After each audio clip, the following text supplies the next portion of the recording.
حضرت عبد المطلب آپ کے دادا وہ زمزم کا کنواں کھود رہے تھے اور ایک ہی بیٹا تھا، کوئی ساتھ دے نہیں رہا تھا، تو انہوں نے کہا اگر میرے 10 بیٹے ہوئے نا تو ایک کو میں اللہ کے نام پہ قربان کر دوں، ذبح کر دوں۔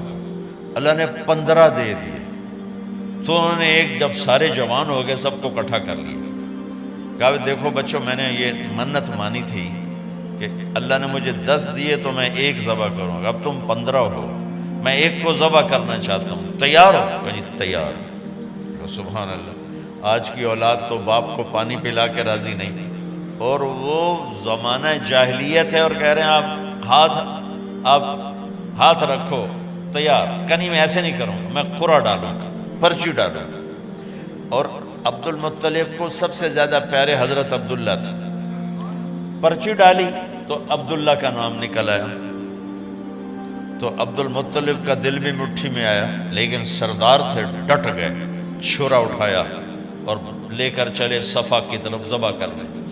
تو ایک عرب سردار ہے عاص بن وائل، اس کو ایمان تو نصیب نہ ہوا لیکن کام بڑا کر گیا، وہ سامنے آ گیا، کہنے لگا عبد المطلب میرے ہوتے ہوئے یہ کام نہیں ہوگا۔ عبد المطلب کہنے لگے یہ سردار کا بول بچن ہے، پورا ہوگا۔ عاص نے کہا تیرے آگے بھی کوئی مراسی نہیں کھڑا، سردار کھڑا ہوا ہے، میں نہیں ہونے دوں گا۔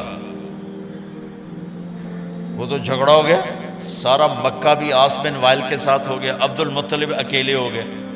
کہا میں تب مانوں گا جب وہ عصفان، مدینے جاتے ہوئے راستے میں ایک شہر آتا ہے پہلا عصفان، کو 50-60 کلومیٹر کے فاصلے پر، وہاں ایک نجومی کاہن تھا، کہ وہ فیصلہ جو کرے گا وہ مانوں گا۔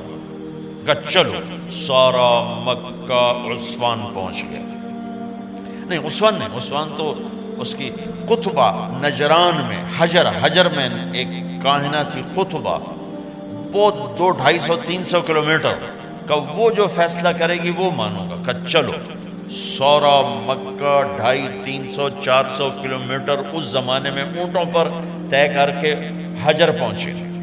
حجر میں تھی کاہنہ قطبہ، اس کے سامنے کیس رکھا، اس نے کہا یہ بتاؤ تمہارے ہاں جب کوئی قتل ہوتا ہے تو اس کا معاوضہ کیا ہے؟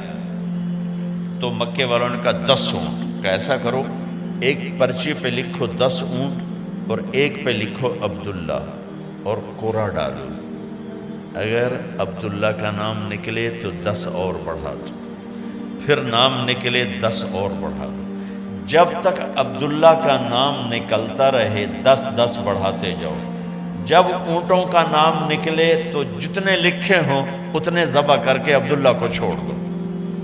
اس پر عبد المطلب نے بھی کہا ٹھیک ہے میں راضی ہوں۔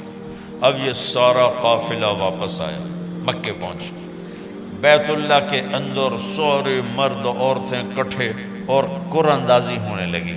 ادھر عبد المطلب نے 100 اونٹ صفا پہاڑ کے پاس کھڑے کر دیے اور 10 اونٹ ایک طرف کر دیے، اور لکھا، پرچی نہیں ہوتی تھی، تیر ہوتے تھے، تیر، ایک تیر پہ لکھا عبداللہ، ایک پہ لکھا 10 اونٹ، اور وہ ایک ڈبے میں ڈالتے تھے، اوپر ایک سوراخ ہوتا تھا جس میں سے ایک تیر باہر نکلتا تھا، 2 نہیں، تو وہ مقرر ہوتا تھا، آدمی اس کو یوں ہلا کر پھینکتا تھا، تو 10 اونٹ عبداللہ ڈبے میں ڈالا، ہلا رہے، سب کے سہمے ہوئے دل، یوں کر کے جو جھٹکا دیا تیر باہر نکلا تو دیکھا عبداللہ، تو انہوں نے دوسرے تیر پہ کر دیا 20 اونٹ اور 10 ادھر سے کھڑے کر دیے، 10 کے ساتھ 20، اور پھر جو پھینکا تو پھر نکلا عبداللہ، تو پھر ادھر لکھا 30 اونٹ اور ادھر سے 10 اونٹ ادھر بڑھا دیے، پھر پھینکا عبداللہ تو 40، پھر پھینکا عبداللہ 50، پھر پھینکا عبداللہ 60، پھر پھینکا عبداللہ 70، پھر پھینکا عبداللہ 80۔ وہ مٹائیں اور رنگ فق مکے والوں کے کہ ایک کتھے جا گل کھلونی، پھر 10، پھر 80 عبداللہ، نکلا عبداللہ پھر 90 اور ادھر کر دیا، اب پیچھے خزانے میں صرف 10 اونٹ باقی رہ گئے، پھر کیا عبداللہ، اب 100 کے 100 ادھر آ گئے، پیچھے اونٹ کوئی نہیں کھڑا ہوا، اور لکھا عبداللہ 100 اونٹ۔ تو سب کے دل اچھل کے باہر آ رہے تھے، تو جب اس نے جو پھینکا تو دیکھا تو نکلا 100 اونٹ۔ تو سب نے نعرہ لگایا کہ چلو بھائی کام ہو گیا۔ تو عبد المطلب کہنے نہیں ابھی کام نہیں ہوا، ایک دفعہ اور کرو۔ دوبارہ ڈالا، پھر نکلا 100 اونٹ۔ اب تو بس کا نہیں، ایک دفعہ اور کرو۔ تیسری دفعہ کیا 100 اونٹ۔ تو پھر عبد المطلب کہنے لگے ہاں اب مجھے تسلی ہے۔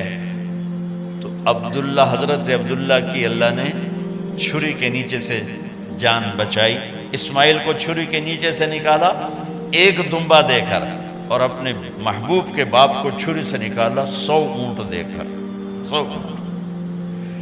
ہائے ہائے، پر چھری میرے نبی کے گھر کے مقدر میں ہی تھی۔